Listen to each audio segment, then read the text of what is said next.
संरक्षण करण्यास समर्थ असणे, शिक्षणाची अत्युच्च पातळी व 100% साक्षरता, सुयोग्य न्याय व्यवस्था अशा अनेक गोष्टी भारताची वाटचाल महासत्तेकडे करण्याकरिता आवश्यक आहे. पण घरात नाही खायला आणि चाललं एक मिरवायला अशी आपली अवस्था झाली आहे.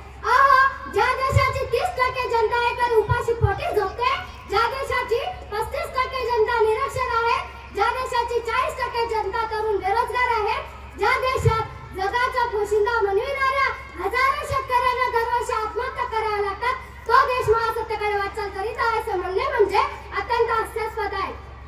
जागतिक पातळीवर महासत्ता मार्गक्रमण करण्यात येत आहे असं बोललं जातं, पण प्रत्येकाने स्वतःच्या मनाला एक प्रश्न विचारा की म्हणजे जाती व्यवस्था धर्म व्यवस्था हीच? धर्म बांटा जाति बांटी पंथ बांटा, बांट लिया इंसान को, कहीं पे मंदिर चर्च बनाए, कहीं पे मस्जिद गुरुद्वारा, हमने बांट लिया है भगवान को. भारतीय माणूस हा जाती धर्माच्या डोंगराखाली दबला गेला आहे. अनादी काळापासून चालत आलेल्या जाती व्यवस्थेने आम्हाला एवढं गुरफटून टाकले की आम्ही आमच्या प्रगतीत अडथळे निर्माण केले.